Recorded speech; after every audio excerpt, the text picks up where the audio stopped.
सहनावतु सहनौ भुनक्तु सह वीर्यम् करवावहै तेजस्विनावधीतमस्तु मा विद्विषावहै।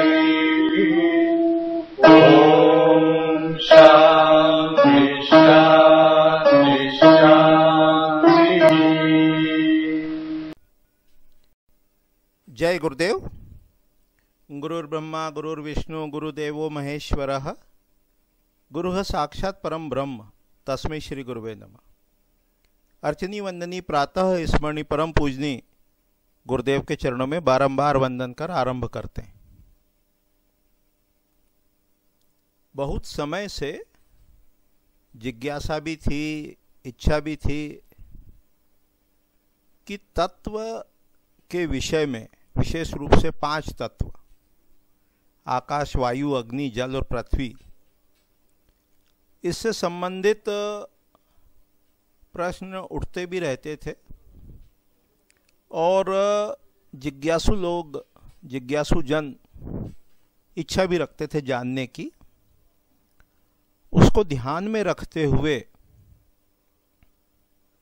ये एक सीरीज या कह लो कि एक क्रम उसका आरंभ करते हैं।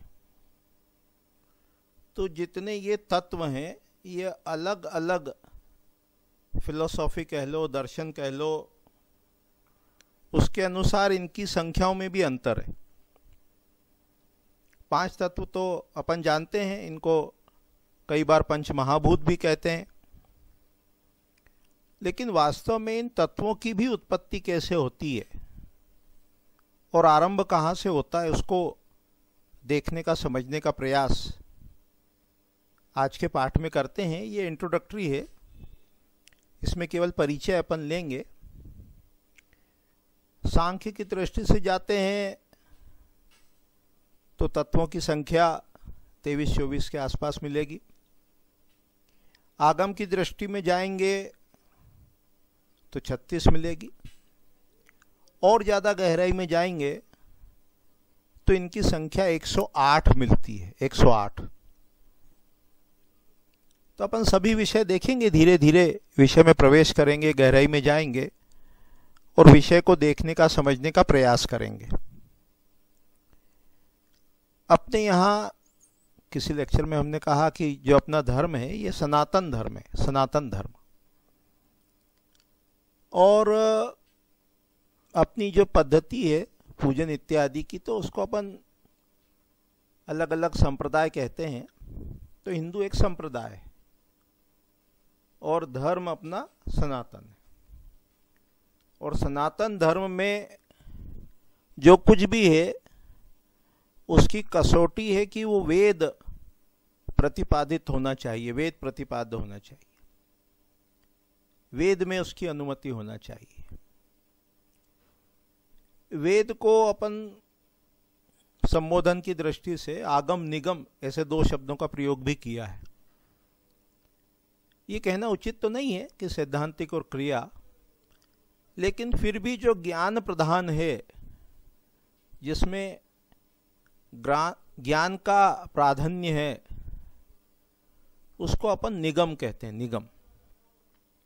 और जिसमें क्रिया की प्रधानता है उसको अपन आगम कहते हैं, आगम। तो आगम के अनेक ग्रंथ हैं। उनमें से किसी एक आगम ग्रंथ के अनुसार अपन ये जो सृष्टि के 36 तत्व हैं उनको देखने का, समझने का प्रयास कर रहे हैं।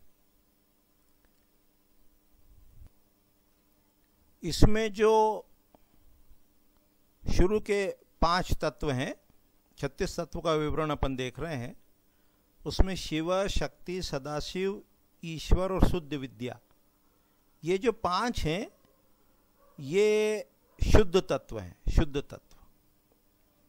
इनको शास्त्र की भाषा में शुद्ध अध्वा भी कहते हैं।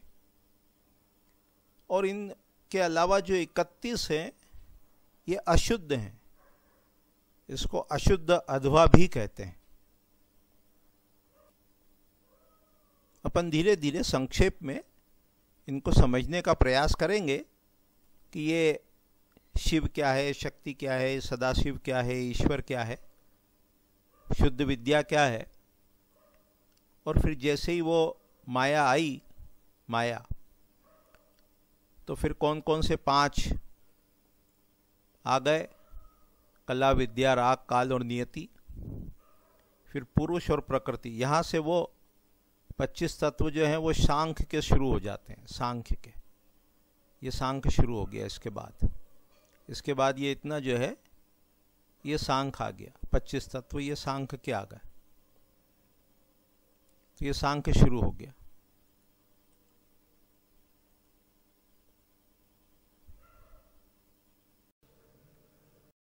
हो सकता है कि विषय आपके लिए नया हो, है ना, तो एकदम से वो हो सकता है पूरा स्पष्ट ना हो, पर धीरे धीरे 2 बार, 4 बार, 10 बार जब उसको सुनेंगे, दोहराएंगे, तो वो स्पष्ट हो जाएगा। तो अभी पहला तत्व देख लेते हैं। वो तत्व कहना उचित है या नहीं है, उस पर बाद में विचार करेंगे। तो पहली जो अवस्था है उसको परम शिव की अवस्था कहा। परम शिव, उसी को शुद्ध अहम भी कहा। शुद्ध अहम ये एक ऐसी अवस्था है, उसकी थोड़ी सी यदि आप कल्पना करना चाहो तो जितना ये पूरा विस्तार है, आकाश है, महाआकाश है, पूरा ब्रह्मांड है, उसमें ऐसी कल्पना करो कि वो प्रकाश है, प्रकाश, और एक ऐसा प्रकाश है जो सभी जगह व्याप्त है, सभी जगह वो उपस्थित है। कोई भी कण है ना, कण तो बहुत बड़ा होता है, पर कोई भी ऐसी जगह नहीं है जहां वो प्रकाश ना हो, ऐसी कल्पना कर लो। तो ये प्रथम तत्व, इसको आप कह सकते हो, शिव कह सकते हो, परम शिव कह सकते हो। ये कैसी अवस्था है? ये प्रकाश की अवस्था है, प्रकाश। ये शुद्ध अहम की अवस्था है। और समझाने के लिए, समझने के लिए अपन उदाहरण लेंगे, पर जो उदाहरण है वो केवल उदाहरण है। हाँ, वो केवल अपने को विषय स्पष्ट हो जाए इसलिए वो मात्र उदाहरण है। जैसे अपन एक ऐसी कल्पना करो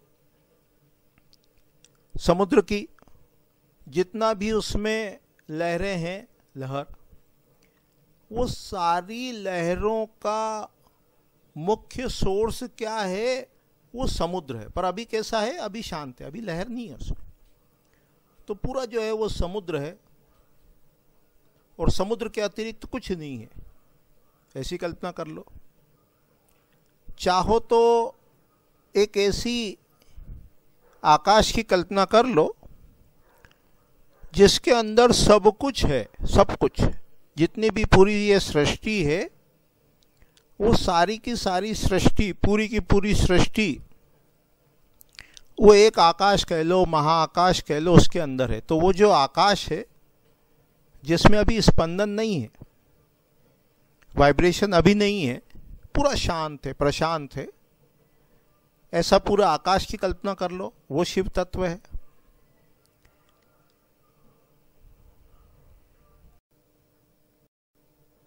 ये जितने भी उदाहरण हैं उससे अपने को विषय थोड़ा स्पष्ट हो जाए, इसलिए ये उदाहरण ले रहे हैं, इसलिए ये उदाहरण अपन ले रहे हैं।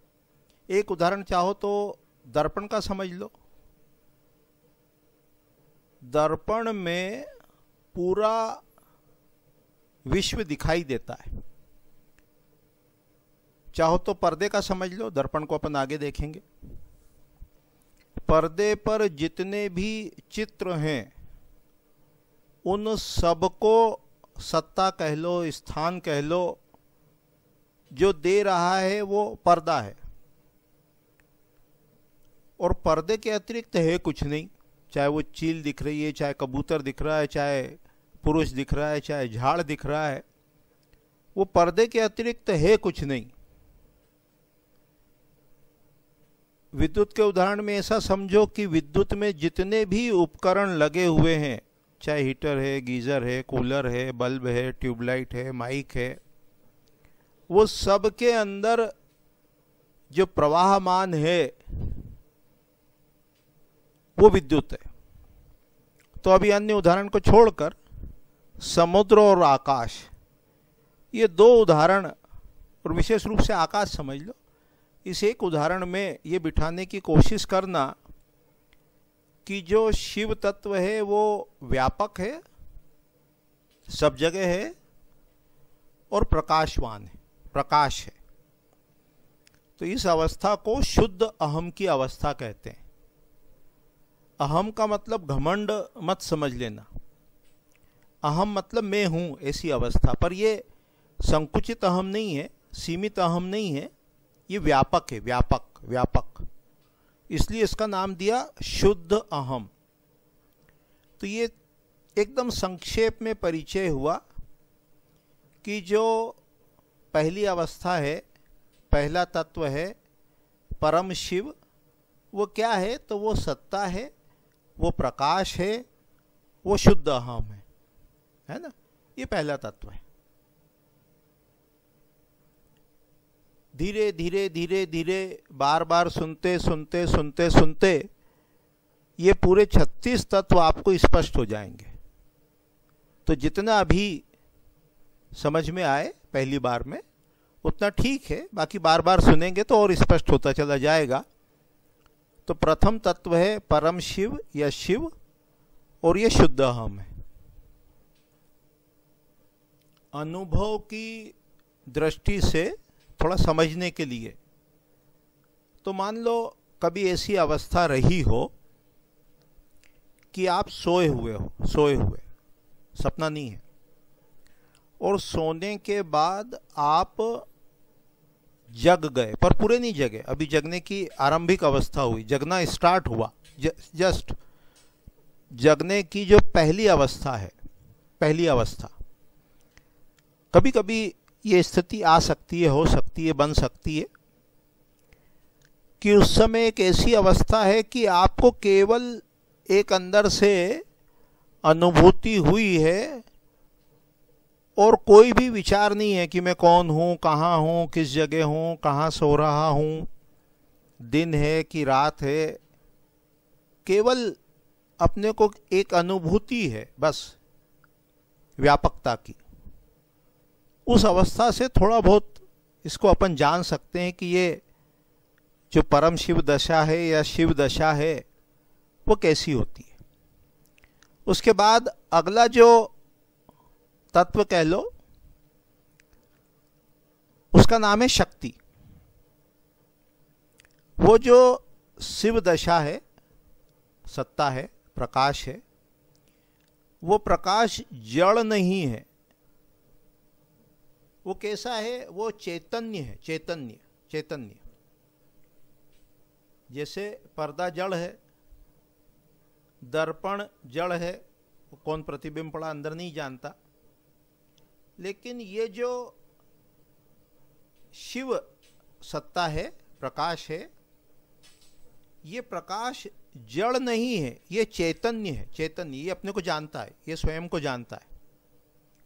तो दूसरी जो अवस्था है जिसको अपन शक्ति कहते हैं, ये चित अवस्था है, चित अवस्था। चित यानी विमर्श, विमर्श यानी जानना, कॉन्शियसनेस, ये कॉन्शियस है।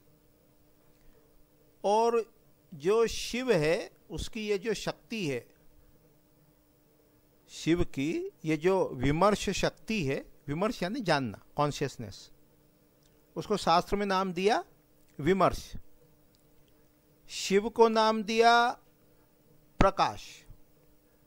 शास्त्र की दृष्टि से, आगम की दृष्टि से शिव को जो कहा तो कहा प्रकाश, शक्ति को जो कहा तो कहा विमर्श, जानना, कॉन्शियसनेस, कॉन्शियस, चैतन्य। तो ये जो शिव और शक्ति है ये कैसी है? अभिन्न है। यानी शिव भी शक्ति के बिना नहीं है, शक्ति भी शिव के बिना नहीं है। इसको अविना भाव संबंध कहते हैं। तो ये शिव है और उसकी जो कॉन्शियसनेस है, जो शक्ति है, उसको चित्त कहते हैं। चित्त, चित्त नहीं, चित्त। इसको चिति शक्ति भी कहते हैं, इसको चिति भी कहते हैं। तो ये जो प्रकाश है पूरा व्यापक, पूरा फैला हुआ, और दूसरा जो तत्व अपन ने कहा शक्ति, ये विमर्श है, विमर्श। और इस अवस्था में कैसा है, अब चूंकि सब जानता है, कॉन्शियसनेस है, तो वो सर्वज्ञ भी है, ये उसका गुण है। सब कुछ जानता है क्योंकि वो व्यापक है, सब जगह फैला हुआ है। प्रकाश जो है, कोई भी ऐसी जगह नहीं है जहां वो प्रकाश ना हो। तो व्यापक है, सर्वज्ञ है, सर्वकृतित्व, ये उसके सब कैरेक्टरिस्टिक्स आ गई कि सब कुछ करने में सक्षम है, कंटिन्यूअस है, नित्य है, पूर्ण तृप्त है। शिव और शक्ति की जो अवस्था है, सामरस भी कहते हैं उसको, सामरस अवस्था, वो कैसी है, वो पूर्ण तृप्त है और व्यापक है। तो दूसरा जो तत्व अपन ने देखा, जो अपन ने समझा जाना, वो शक्ति तत्व। शिव और शक्ति अभिन्न है, इसको चित्ती कहा। ये सर्वज्ञ की अवस्था है, चैतन्यता प्रधान है, सब कुछ करने में सक्षम है, नित्य है, पूर्ण तृप्त है और व्यापक है। ये सब शुद्ध अध्वा में चल रहे हैं, शुद्ध तत्व में चल रहे हैं। शुद्ध तत्व में कौन कौन से तत्व अपन पहले देख चुके हैं तत्वों के अंतर्गत। तो उसमें शिव, शक्ति, सदाशिव, ईश्वर और शुद्ध विद्या, ये किसके अंतर्गत हैं? ये शुद्ध तत्व में या शुद्ध अध्वा में है, और बाकी जो हैं वो अशुद्ध अध्वा के अंतर्गत आते हैं। स्पष्ट है यहां तक?